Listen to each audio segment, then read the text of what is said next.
안녕하세요. 사랑하는 성도님, 오늘은 8월 11일입니다. 자기 십자가를 지고 나를 따르라. 오늘 말씀은 마태복음 10장 38절입니다. 또 자기 십자가를 지고 나를 따르지 않는 자도 내게 합당하지 아니하니라. 아멘. 예수님께서 제자들을 파송하시며 주신 엄중한 말씀이 오늘의 본문입니다. 이 장에서 예수님은 제자들이 복음을 전할 때 환영만 받는 것이 아니라 거절과 미움과 박해도 만날 것이라고 말씀하십니다. 그러므로 자기 십자가를 지라는 말씀은 단순히 인생의 어려움을 참으라 하는 뜻이 아닙니다. 그리스도를 따르기 때문에 감당해야 하는 손해, 오해, 고난, 자기 부인의 길을 받아들이라는 부르심입니다. 십자가는 당시 장식품이 아니라 로마 제국의 처형 도구였고 수치와 죽음의 상징이었습니다. 또한 따르다는 그저 뒤에서 따라가는 것이 아니라 앞서서 가시는 스승의 삶을 실제로 본받아 사는 제자의 삶을 뜻합니다. 합당하지 않다라는 것은 자격이 없다는 것보다는 예수님의 제자라는 이름에 어울리지 않는다는 뜻입니다. 예수님을 따른다는 것은 주님을 삶의 최우선에 두는 것입니다. 마태복음 10장 전체의 문맥에서 예수님은 가족보다 안전보다 자기 생명보다 그리스도를 더 사랑하는 길을 말씀하십니다. 이것은 모든 사람의 중심과 기준이 주님께 있어야 한다는 뜻입니다. 제자로서 져야 할 십자가는 피하고 싶은 고난이 아니라 사랑 때문에 감당하는 순종이어야 합니다. 모든 고생이 십자가는 아닙니다. 진정한 십자가는 그리스도를 따르기 때문에 지는 고난입니다. 정직하기에 손해보는 것, 내게 상처를 준 사람을 위해 기도하는 것, 복음 때문에 오해를 견디는 것이 오늘의 십자가일 수 있습니다. 예수님은 나를 따르라 라고 말씀하셨습니다. 예수님의 제자는 예수님을 본받고 예수님이 가신 길을 따라 걷는 사람입니다. 신앙은 말씀을 듣는 데서 끝나지 않습니다. 말씀을 따라 오늘의 삶의 자리에서 한 걸음 한 걸음 순종하는 것입니다.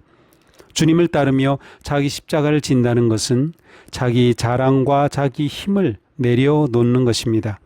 주님은 우리보다 앞서 우리를 위하여 십자가를 지셨습니다. 우리가 십자가를 지는 것은 이미 우리를 위해 십자가를 지신 주님의 발자취를 순종하며 따르는 것입니다.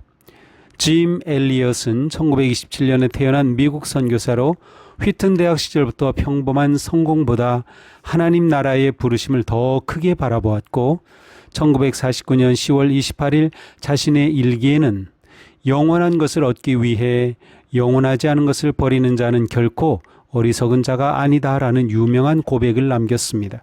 그는 이후 에콰도르로 건너가 4명의 동료 선교사들과 함께 와우라니 사람들에게 다가가려 했습니다.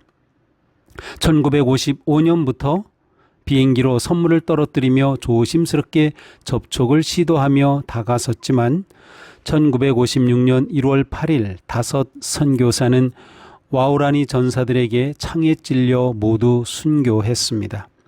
놀라운 것은 이후 엘리엇의 아내 엘리자베스는 다시 오라니 부족들을 향해 복음을 들고 갔고 결국 엘리자베스는 그들에게 복음을 전하고 여러 해 그들과 함께 살았습니다. 십자가를 지고 원수까지 사랑하는 복음의 삶을 보여준 것입니다. 우리에게도 우리의 십자가가 있습니다. 십자가를 피하면 잠시 편할 수 있지만 십자가를 지고 주님을 따르면 참된 제자의 길을 걷게 됩니다. 오늘 내가 져야 할 십자가는 무엇인지 생각하며 주님의 은혜를 구하십시오. 내 뜻보다 주님의 뜻을 선택해야 할 것은 무엇인지 생각하며 비록 손해를 보더라도 복음에 합당한 삶을 담대하게 선택하십시오. 기도합시다. 주님, 십자가 없는 제자도를 꿈꾸던 제 마음을 불쌍히 여겨 주옵소서. 저의 편안함과 인정받음을 주님보다 앞세우지 않게 하시고 오늘 제게 맡겨진 십자가를 사랑과 믿음으로 감당하게 하옵소서. 먼저 십자가를 지신 예수님을 따라 순종의 길을 걷게 하시고 제 삶이 주님께 합당한 제자의 삶으로 빚어지게 하옵소서. 예수 그리스도님의 이름으로 기도합니다. 아멘. 오늘도 묵묵히 자기 십자가를 지고 주님을 따르는 거룩한 하루가 되기를 축복합니다. 사랑합니다.